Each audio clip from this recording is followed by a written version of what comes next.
Hello guys, what's up? I hope you are doing fine. This is me, Mir Wahid, and from today I will be teaching you the economics series for all JK SSB exams. जो भी JSA का syllabus economics का है या जो JK FA का है या जो इंस्पेक्टर का है SI सब इंस्पेक्टर का या इंस्पेक्टर का है, ये सब कुछ इकोनॉमिक्स के जितने भी टॉपिक्स आपको बच रहे हैं वो मैं आपको एक महीने के अंदर अंदर पूरा फिनिश करके दूंगा अच्छे तरीके से, फुल फ्लैश तरीके से। आपको कहीं जाने की ज़रूरत नहीं है। हम इकोनॉमिक्स ब्रॉड परस्पेक्टिव से के तरीके से पढ़ेंगे, चीज़ों को समझेंगे, उसके बाद आप क्वेश्चंस को लगा सकते हैं। आराम से चलेंगे हम। डेली बेसिस पे आपको इकोनॉमिक्स आ जाएगा और डेली बेसिस पे जो फा का रिमेनिंग पोर्शन जो है एक लेक्चर उस पर भी आ जाएगा। ठीक है, तो चलो हम आज स्टार्ट करते हैं। पहले अगर आपको याद होगा, मैंने आपको इन्फ्लेशन का पहला पार्ट पढ़ाया था। जिसने वो नहीं पढ़ा है उसको देख लो। ठीक है, उसका उसका हम क्या बोलते हैं, प्ले लिस्ट में मेंशन करेंगे, इकोनॉमिक्स बाय वहीद सर। तो आप यूट्यूब पे प्ले लिस्ट ढूंढ लेना, वहां पर पार्ट फर्स्ट होगा, उसके बाद ये पार्ट सेकंड है। जितने भी पार्ट्स बनेंगे इन्फ्लेशन को, उसको हम कवर करेंगे। ये केएस के लिए भी है, ये असिस्टेंट रजिस्ट्रार के लिए भी, आईएएस के लिए, जिसके लिए भी आपको पढ़ना होगा ये उसके लिए है। इसलिए मैंने यहाँ पर मेंशन किया for all JK SSB exams के लिए है ये। ठीक है, जैसे हम इकोनॉमिक्स पढ़ रहे थे उसी तरीके से हम चीज़ों को समझेगा। मैं कोई जल्दबाजी नहीं है क्योंकि इसको समझना बहुत ही मज़ेदार तरीके से। ये तो हो गया। दूसरी बात यह है कि जिसने अभी तक डब्ल्यू एस एकेडमी की ऐप डाउनलोड नहीं किया है वो डब्ल्यू एस एकेडमी की ऐप डाउनलोड करे। वहां पर आपको कुछ दिनों में आपको टेस्ट सीरीज मिल जाएगी, आप वो टेस्ट को कंडक्ट कर सकते हो वहां पर। क्योंकि टेस्ट तो आप यूट्यूब पे दे नहीं सकते हैं, आपको ऑनलाइन टेस्ट देना है, वो पॉसिबल सिर्फ और सिर्फ ऐप पे ही है। तो डब्ल्यू एस एकेडमी की ऐप डाउनलोड करो। ठीक है, ये लोगो होगा वहां का, तो आपको मिल जाएगा डब्ल्यू एस एकेडमी। और रिव्यू भी करना, ऐप के बारे में थोड़ा सा लिख लेना, वहां पर रिव्यू करना पड़ता है ना ऐप पे, तो वो आप कर सकते हैं। ये हो गया। तीसरी बात ये है कि स्टूडेंट्स की डिमांड पे हमने क्या किया, हमने केस का असिस्टेंट रजिस्टर का क्रैश कोर्स स्टार्ट किया था। 1000 रुपीज में उनको लेक्चर्स भी मिलेंगे, उनको नोट्स भी मिलेगा। बिल्कुल एक बेसिक मतलब चार्ज जो होते हैं नोट्स को खर्च करने में, तो वही हमने लिया है। ठीक है, बाकी उनको लेक्चर्स मिल रहे हैं। ऑलमोस्ट हमने इन 10-12 दिन हो गए, 10-11 दिन हो गए, कम से कम 50 लेक्चर्स हमने अपलोड किए होंगे। किस पे? डब्ल्यू एस एकेडमी पे, जो भी ये कोर्स देख रहे हैं। अभी तक जिसने रजिस्ट्रेशन नहीं किया, रजिस्ट्रेशन फिर से ओपन हमने किए। रजिस्ट्रेशन बैच सेकंड शुरू हो किया हमने। 22 इसका लास्ट डेट है, 25 से इनके क्लासेस लगेंगे। जिसने रजिस्ट्रेशन नहीं किया है रजिस्टर कर लो और वहां पर देखो कितना फायदा हो जाएगा आप लोगों को। ठीक है, तो रजिस्ट्रेशन कर लो, बहुत फायदा होगा। जेके एसआई पुलिस की तैयारी भी आपको उसी में हो जाएगी। और आज कुछ गवर्नर ने लिखा भी है related to Jammu Kashmir police के बारे में, 800 पोस्ट का समथिंग, तो वो आने वाले हैं, वो आने वाले। तो वेट नहीं करना, अगर आप पहले ही स्टार्ट करते हो तो आपको काफ़ी ज़्यादा हेल्प होगी। मैंने उस लेफ्टिनेंट गवर्नर जो मनोज सिन्हा ने लिखा था, बताया था, तो वो मैंने शेयर भी किया आपको टेलीग्राम चैनल पर, देख लेना उस नोटिफिकेशन को। तो रिक्रूटमेंट तो हो जाएगी इसकी भी, तो ये भी हमने बताया। तीसरी बात जो है, पटवारी का उर्दू सीरीज चल रही है। और उसके साथ क्या चल रहा है, उसके साथ जो मैथ्स और रीजनिंग है वो भी आमिर सर करवा रहे हैं। और उर्दू जो है मैम ने 2 लेक्चर्स पहले दिए हुए हैं। पहला लेक्चर जिसने नहीं देखा वो भी देख लो, आपको आइडिया मिल जाएगा। दूसरा नहीं देखा, तीसरा भी देख लो, आपको आइडिया मिल जाएगा कि उर्दू को किस तरीके से पढ़ना। 50 मार्क्स, और ये 50 के 50 मार्क्स आपको ऐड हो जाएंगे टोटल मेरिट में भी। ठीक है, बच्चों को ये कन्फ्यूजन है कि सर ये 50 मार्क जो हम उर्दू का पढ़ते हैं क्या ये मेरिट में ये काउंट होगा? यस, ये ओवरऑल मेरिट में आपको काउंट हो जाएगा। तो यहाँ पर आप समझो, अच्छे तरीके से हमने अच्छी फैकल्टी लाई है, मैम बहुत ही बढ़िया पढ़ाती है। ठीक है, मैं भी खुद पढ़ा सकता था इसको, बट टाइम बिल्कुल नहीं था। तो मैंने बोला मैम को कि आप इसको करा लें, क्योंकि उसका भी उर्दू पे ठीक ठाक कमांड है, ठीक ठाक फोकस है, तो वो टेंशन आपको नहीं लेनी है। ठीक है, तो आगे चलते हैं हम। आज जो हमारा टॉपिक है, मैंने बेसिक इंट्रोडक्शन आपको दिया था इन्फ्लेशन के बारे में। आज हम पढ़ेंगे टाइप्स ऑफ इन्फ्लेशन, मेजरमेंट कैसे किया जाता है, हर एक चीज को 3-4 लेक्चर्स में हम इसको कंप्लीट करेंगे। तो सबसे पहली बात आज हम करेंगे वो है इन्फ्लेशन के रिलेटेड, उसी तरीके से पढ़ेंगे जिस तरीके से हम पढ़ रहे थे। सबसे पहला पॉइंट, इन्फ्लेशन के टाइप्स कौन कौन से हैं। Number first is rate based inflation. Rate based inflation पे जब हम देखते हैं, सबसे first point is the creeping और क्राउलिंग इन्फ्लेशन। क्वेश्चन पूछा जाता है कि टाइप्स ऑफ इन्फ्लेशन, किस बेसिस पे आप इन्फ्लेशन के टाइप्स करते हो, आपको बोलना है रेट बेस्ड इन्फ्लेशन, रेट के बेसिस पे हम करते हैं। Number first is creeping inflation, number second is walking और ट्रॉटिंग इन्फ्लेशन। समझो इस बात को, मेरा कहने का मतलब क्या है। मेरा कहने का मतलब देखो मैंने कैसे इसको हाईलाइट किया है, सी क्रीपिंग सी क्राउलिंग, कंफ्यूज नहीं होना इसलिए मैंने इसको हाईलाइट किया है।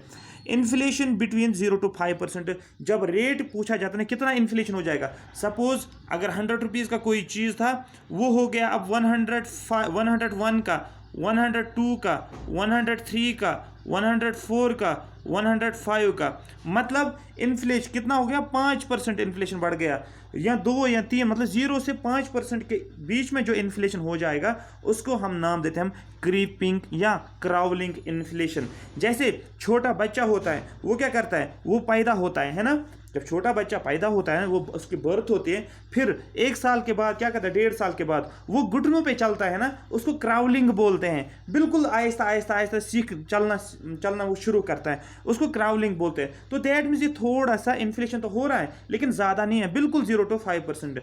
इसी को नाम दिया जाता है क्रीपिंग इन्फ्लेशनरी टेंडेंसी, मतलब क्रीपिंग इन्फ्लेशन। लेकिन समझना क्या है यहाँ पर, ध्यान से समझो।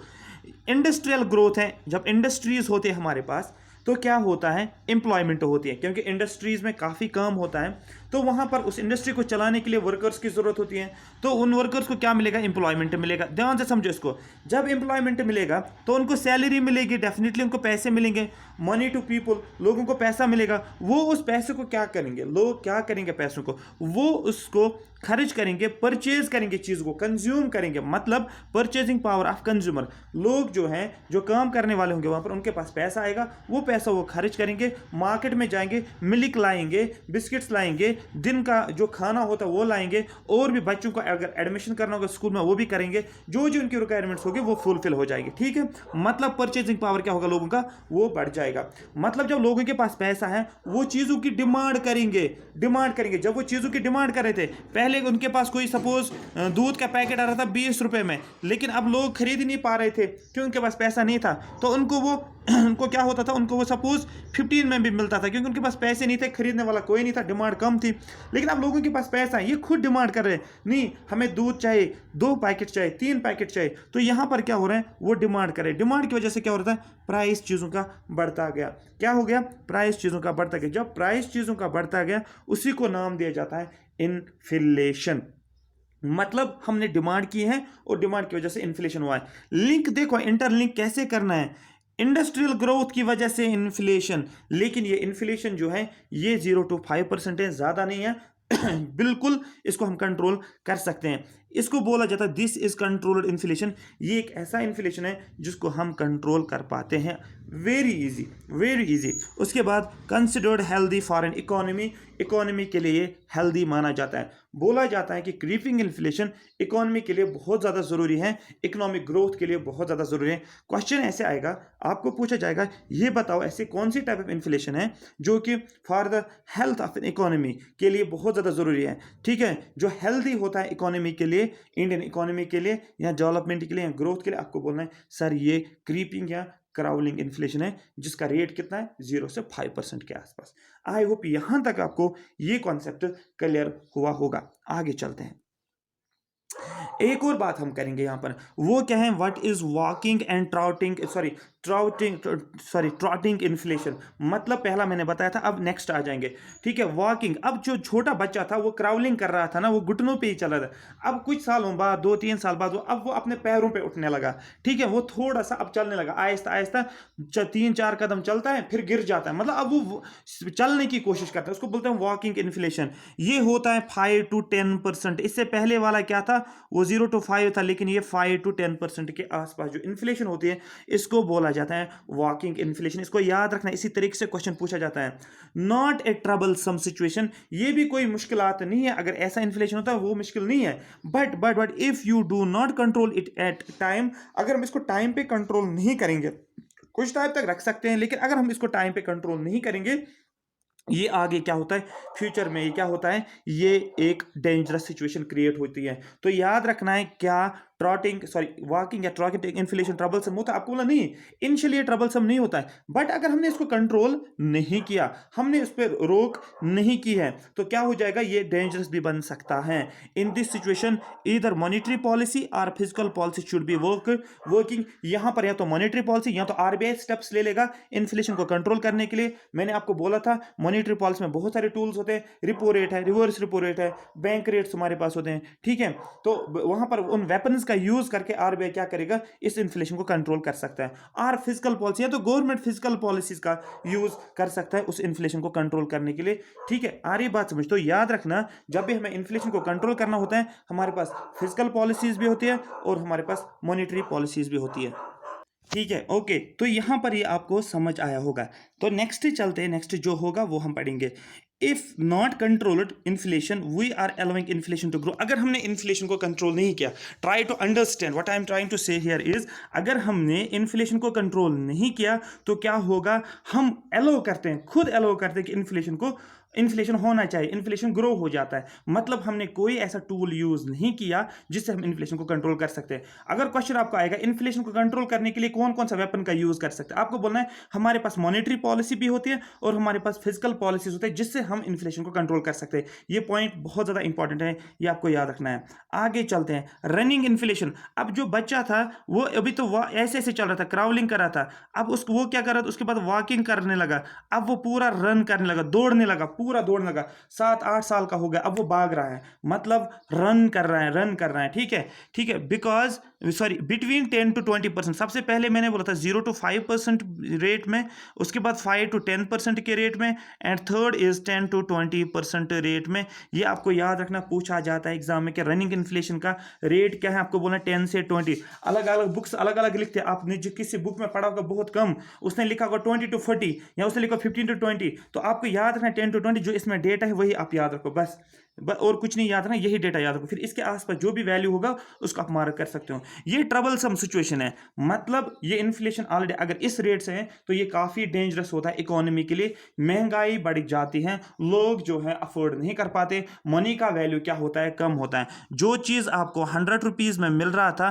2019 में, ठीक है, वही चीज आपको अगर 10 to 20% मतलब 120 में भी वो चीज आपको नहीं मिल रहा है। याद रखना, जो 2019 में आपको कोई चीज, फॉर एग्जाम्पल कोई भी चीज आप लाते हो, सपोज कोई शर्ट लाते हो या कोई खाने का चीज लाते हो, वो 100 रुपीज में आपको मिल रहा था 2019 में, लेकिन जब 2010 में देखते हो वो 120 में भी नहीं मिल रहा है, फिर 2020 में, 2021 में भी 120 में नहीं मिल रहा है, 2023 में तब भी नहीं मिल रहा है, मतलब जो है रेट बढ़ता गया। तो दैट मीन्स ये ट्रबलसम सिचुएशन होती है यहां पर। If not controlled will enter into hyper inflation stage very soon. ये कन्वर्ट किस में हो जाएगा, हाइपर इन्फ्लेशन। तो सबसे पहले मैंने क्या बोला, मैंने बोला creeping inflation, number second walking inflation, number third running inflation. If running inflation is not controlled it will be converted into the hyper inflation state, ये कन्वर्ट हो जाएगा हाइपर इन्फ्लेशन स्टेट। हियर इस स्टेज में क्या होता है, here in this stage both the authorities that is RBI and government should start working together controlling it using monetary and physical policy. आपको पता है मॉनेटरी पॉलिसी का कौन यूज करता है, आपको पता है आरबीआई यूज करता है। अगर हम बात करेंगे फिजिकल पॉलिसी मतलब गवर्नमेंट पॉलिसी जो होती है, गवर्नमेंट भी अपना रोल अप्लाई करेगा, आरबीआई भी अपना रोल अप्लाई करेगा और इन्फ्लेशन को कंट्रोल किया जाता है। आ रही बात समझ, controlled inflation is a sign of healthy economy. हाँ, मैंने पहले भी बोला आपको, अगर इन्फ्लेशन हो रहा है लेकिन वो कंट्रोल में है, वो कंट्रोल में, गवर्नमेंट टाइम टू टाइम या RBI time to time steps ले रहा है उसको कंट्रोल करने के लिए। सपोज इन्फ्लेशन हो गया, 2-3 महीने रह गया, उसके बाद आरबीआई ने उसको कंट्रोल करना शुरू कर दिया, मतलब बैंक्स को बोला है कि अब आप लोगों को कम पैसा दे दो लोन के ऊपर। अरे बात समझ, लोन पे या आप रेट बढ़ा दोगे सो लोग लोन नहीं ले सकते। ये मैंने ऑलरेडी आपको बताया फिजिकल पॉलिसी और इसमें मॉनेटरी पॉलिसी, यहां पर वो बोलने की जरूरत नहीं है। इसलिए मैं यही चाहता था कि आप पिछले चीजों को रिवाइज करो, तब आपको ये चीजें और समझ में आ जाएगी। तो अब यहां पर देखो हाइपर इन्फ्लेशन जो है that is the fourth type. ये रेट बेस्ड है। अगर इन्फ्लेशन जो होगा ग्रेटर देन 20% होगा तो इसको बोलता है हाइपर इन्फ्लेशन। ठीक है।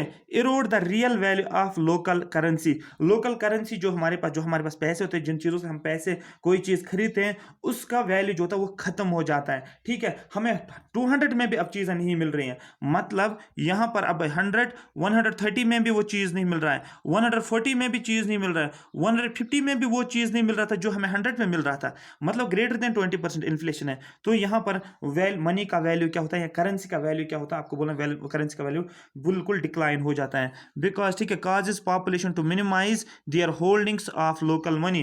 ठीक है। इससे हम क्या करते हैं, हम चीज़ों को नहीं खरीद पा रहे हैं क्योंकि हमारे पास पैसा तो है लेकिन महंगाई इतनी ज़्यादा हम जो है अफोर्ड नहीं कर पा रहे उस चीज़ को खरीदने के लिए। आई होप यहाँ तक आपको समझ आएगा। अगर मैं इसको थोड़ा सा रिवाइज करूँ तो मैं किस तरीके से करूँगा रिवाइज, मैं पढ़ूंगा इन्फ्लेशन के इन्फ्लेशन के टाइप्स होते हैं, एक होता है रेट बेस्ड और दूसरा होता है काज बेस्ड। लेकिन रेट बेस्ड जो होता है हमने पढ़ा इसको creeping inflation, number second walking inflation, number third जो होता है दैट इज द, कौन सा इन्फ्लेशन था वो, एक सेकंड रुको, नंबर थर्ड जो था that was running inflation, sorry running inflation. Fourth जो था that was the hyper inflation. ये मैंने आपको बताया। रेट भी मैंने बताया 0 to 5, उसके बाद 5 to 10, उसके बाद 10 to 20, उसके बाद ग्रेटर देन 20। ये आपको टिप्स पे याद रखना। और इन्फ्लेशन को कंट्रोल करने के लिए आरबीआई का भी रोल रहता है, मतलब मॉनेटरी पॉलिसी का भी रोल रहता है, और physical policy that is government का भी रोल रहता है। लेकिन अगर हम सेकंड डिस्कशन करेंगे, दूसरा टाइप जो है इन्फ्लेशन का that is cause based inflation. Cause based inflation यहाँ पर दो टाइप्स है, एक है डिमांड पुल इन्फ्लेशन और दूसरा है कॉस्ट पुश। याद रखना, एक है डिमांड पुल हमने डिमांड किया तो तभी इन्फ्लेशन हुआ। कॉस्ट पुश याद रखना। लेकिन कॉस्ट पुश का मतलब जो प्रोड्यूसर्स होते हैं, जो प्रोड्यूस करते हैं, उन्होंने महंगाई बढ़ा दी तो हमें भुगतना पड़ता है। वो डिमांड हो गया, हमने डिमांड की है, लोगों ने डिमांड, कंज्यूमर्स ने डिमांड की है तो इन्फ्लेशन हो गया। लेकिन कॉस्ट पुश का मतलब होता है जो प्रोड्यूसर्स होते हैं, जो सप्लायर्स होते हैं या प्रोड्यूसर जो होते हैं, वहां पर महंगाई हुई तो हमारे पास तो चीज महंगाई आएगा ना, तो मार्केट में हमें वो चीज महंगा मिलेगा। हमने डिमांड तो नहीं की लेकिन महंगाई पहले से ही थी, तो इसको बोलते हैं कॉस्ट पुश। देखेंगे हम, जानेंगे हम आराम से समझो हम। यही आपको सेम पीडीएफ आपको टेलीग्राम पे मिल जाएगा। ठीक है। Cause based inflation, demand pull inflation, सबसे पहला टाइप जो क्वेश्चन आ जाएगा, demand pull inflation and cost push inflation. ये किस पे बेस्ड है, आपको बोलना ये कॉज के बेस्ड है। क्या कॉजेज हैं, क्या रीजंस हैं, क्या फैक्टर्स हैं, उनके बेस में काम करना है। इसको बोला जाता है consumer side inflation. Consumer side inflation demand pull inflation को इसलिए बोला जाता है क्योंकि ये कंज्यूमर्स जो होते हैं, हम डिमांड करते हैं चीज़ों को, जब हम डिमांड करते हैं ज़्यादा से ज़्यादा तो उसका प्राइस ऑटोमेटिकली बढ़ जाता है। सप्लाई इज लिमिटेड, हमें पता है सप्लाई लिमिटेड है। अगर हमें क्या लेना है, हमें कोई चीज़ लेना है, कोई चीज़ खरीदना है, लेकिन उसकी सप्लाई लिमिटेड है, लेकिन स्टिल हम यहाँ ये बोलते हैं कि मुझे चाहिए ये चीज़। सपोज कोई प्रोडक्ट ए है, इसकी सप्लाई लिमिटेड है लेकिन पॉपुलेशन काफ़ी ज़्यादा है, तो मुझे भी चाहिए ये प्रोडक्ट, किसी और को भी चाहिए प्रोडक्ट, किसी और को भी चाहिए प्रोडक्ट। लिमिटेड सप्लाई है लेकिन डिमांड इसकी ज़्यादा है, मतलब वो बेचने वाला जो होगा वो क्या करेगा, शॉपकीपर, वो बोलेगा जो मुझे सबसे ज़्यादा देगा मैं उसी को दूंगा। मतलब हमने खुद डिमांड की है कि ये चीज़ इस प्राइस पे मिलना चाहिए। ठीक है। तो दैट मीन्स यहाँ पर इसलिए इसको बोला जाता है consumer side inflation. Supply limited होती है, डिमांड ज़्यादा होती है। ठीक है। उसके बाद डिमांड बर्निंग सप्लाई, तो जिसकी वजह से डिमांड कम होती है लेकिन डिमांड ज़्यादा होती है लेकिन सप्लाई कम होती है, जिसकी वजह से क्या होता है, प्राइस बढ़ जाता है। आई होप यहाँ पर आपको ये बात समझ आई होगी डिमांड पुल इन्फ्लेशन का। ठीक है। तो याद रखना डेफिसिट फाइनेंसिंग, अगर आपको याद होगा मैंने आपको पढ़ाया था, डेफिसिट फाइनेंसिंग जो होता है इसकी वजह से क्या होता है, डिमांड पुल इन्फ्लेशन। ठीक है। लेकिन फैक्टर्स, क्या क्या फैक्टर्स हैं जो रेस्पॉन्सिबल हैं डिमांड पुल इन्फ्लेशन के लिए। Increase in government expenditure, government ज़्यादा से ज़्यादा खर्चा करता है, मतलब गवर्नमेंट ज़्यादा खर्चा देता है, या तो सब्सिडीज, मतलब या हम इस तरीके से बोल सकते हैं गवर्नमेंट का एक्सपेंडिचर जब ज़्यादा होता है तो क्या होता है, डिमांड पुल इन्फ्लेशन होता है, मतलब हम ज़्यादा डिमांड करते हैं। कैसे? Because this leads to more money in the hands of consumer, क्योंकि जब गवर्नमेंट एक्सपेंडिचर करता है, ठीक है, तो हमें ज़्यादा से ज़्यादा पैसा मिलता है। जब पैसा मिलता है ज़्यादा तो हम चीज़ों को ज़्यादा ज़्यादा डिमांड करेंगे। बात आ रही है समझ। अगर आपके पास पहले 10,000 सैलरी थी तो आप लिमिटेड चीज़ें खरीद रहे थे जो आपको 10,000 में मिल रहा था, लेकिन अब आपकी सैलरी 20,000 होगी, तो दैट मीन्स जो आप 10,000 में खरीद रहे थे अब आपके पास 20 है। आप अब जो मर्जी है आप उस चीज़ को डिमांड कर सकते हो, ठीक है। यहाँ तक 10,000 जब था आपके पास, उस टाइम आप बिल्कुल सही तरीके से इस्तेमाल कर रहे थे। अगर आपको शॉपकीपर बोल रहा था ये चीज़ 100 रुपीज़ में, आप उसको बोल रहे थे नहीं मैं 80 ही दे दूंगा। अगर वो बोल रहा था 200 में, आप बोल रहे थे हम 50 ही दे देंगे। लेकिन अब आपके पास 20,000 है तो ज़्यादा चीज़ों की डिमांड करते हैं, जिसकी वजह से इन्फ्लेशन बढ़ जाता है। मतलब गवर्नमेंट के एक्सपेंड, याद रखना, गवर्नमेंट का एक्सपेंडिचर जब बढ़ जाता है, लोगों के हाथ में, मतलब कंज्यूमर्स के हाथ में पैसा आ जाता है। जब पैसा आ जाता है जिसकी वजह से डिमांड जो होती है बढ़ जाती है। डिमांड बढ़ने से क्या होता है, इन्फ्लेशन बढ़ जाता है, इसलिए उसको डिमांड पुल इन्फ्लेशन बोलते हैं। आ रही बात समझ। उसके बाद इंक्रीज इन पॉपुलेशन, पॉपुलेशन जब बढ़ती है, burden on basic resources, demand increase. For example अब हमने क्या किया है, सपोज एक फैमिली 15, एक फैमिली में 5 लोग हैं और एक फैमिली में 15 लोग हैं। अब जो 15 लोगों के लिए खाना चाहिए होता है ना, मतलब इनकी डिमांड ज़्यादा है क्योंकि 15 लोगों को खाना है। तो दैट मीन जब लोगों की पॉपुलेशन जब बढ़ती जा रही है तो ज़्यादा से ज़्यादा रिसोर्सेज का यूज़ होता है। जब ज़्यादा से ज़्यादा रिसोर्स के ऊपर बर्डन आ जाता है, ज़्यादा से ज़्यादा चीज़ों की डिमांड बन जाती है, तो दैट मीन्स उसकी वजह से भी इन्फ्लेशन बढ़ जाता है। ब्लैक मनी एग्जिस्टेंस, जब ब्लैक मनी आपके पास होता है, ब्लैक मनी, ठीक है,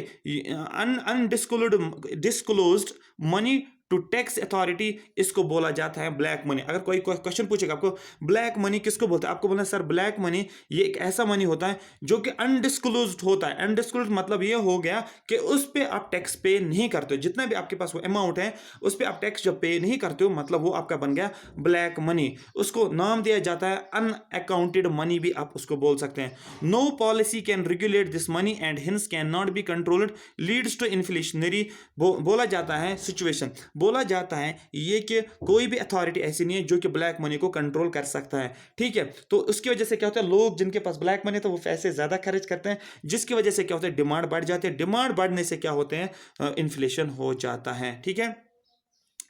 availability of black money leads to excess inflation, सबसे एक मेन कारण जो माना जाता है इन्फ्लेशन का, आपको बोलना है वो होता है, क्या बोलते हैं उसको, वो ब्लैक मनी देखने को मिल रहा है। अब देखो होता क्या, black money increase in gold demand. Suppose मेरे पास ब्लैक मनी है, मतलब सपोज 20 लाख 30 लाख 40 लाख मेरे पास ब्लैक मनी। अब मैं क्या करूंगा, मैं बोलूंगा मैं मुझे सोना खरीदना है, तो मैं क्या करूंगा, मैं गोल्ड खरीद, ब्लैक मनी से मैं क्या करता हूं, मैं गोल्ड खरीद रहा हूं। जब मैं गोल्ड खरीद रहा हूं तो मैंने गोल्ड की डिमांड ज्यादा की, जब गोल्ड की डिमांड ज्यादा की, increase in gold price, gold price बढ़ जाएगा, क्योंकि ब्लैक मनी जब लोगों के पास होता है वो गोल्ड की डिमांड करते हैं, गोल्ड की डिमांड करते हैं, गोल्ड का प्राइस बढ़ जाता है।